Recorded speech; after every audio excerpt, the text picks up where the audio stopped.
Good evening, everyone. My Good name is evening. Adam, and I am Luke's oldest sibling. I am proud to be standing in front of all of you tonight as Luke's best man. Though we may not be close in age, I consider us both to have similar qualities. Luke was born in 1999 when I was 12.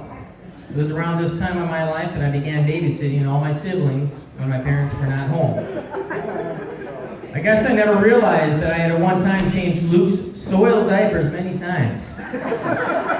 Since those days, Luke has grown to not be only taller than myself, but also stronger than myself in more than one way. The man knows more about small engines and splitting wood than most men ever will need to know. When it comes to rebuilding a carburetor in a snowblower or refinishing a house, nobody seems to come closer to his know-how.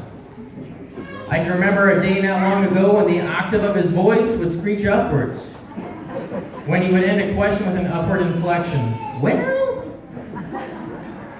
It would be a common statement from Luke. I would ridicule him relentlessly without hesitation.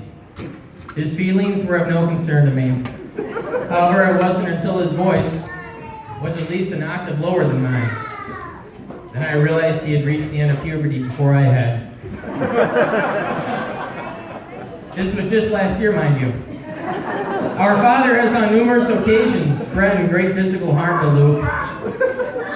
Luke brought this on himself, you see. Our father's garage became a storage unit for all of Luke's treasures. Some consider garbage to be garbage. Luke, on the other hand, considers this garbage to be gold. Soon this gold took over the garage and the yard of our parents' house.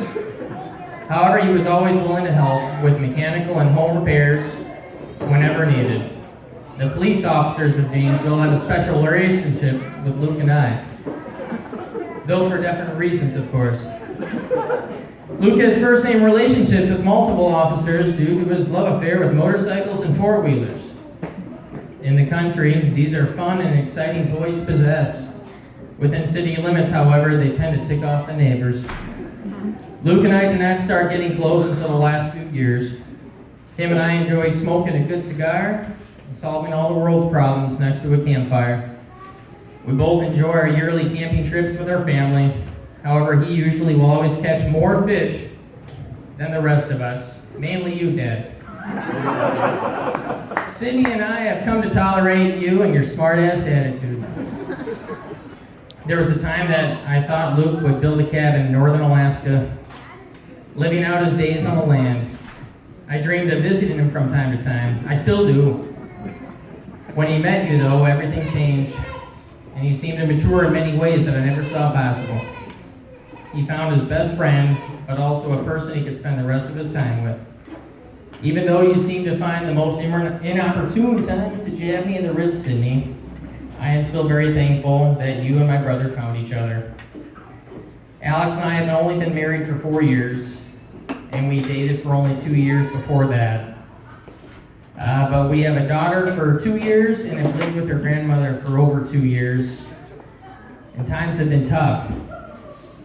Communication at this point is worthless and alcohol is key. I'm not an expert on marriage, nor have I been married the longest out of the crowd tonight. But I found that the more communication, the more you talk with one another, it makes for easier times. Everybody will have tough times.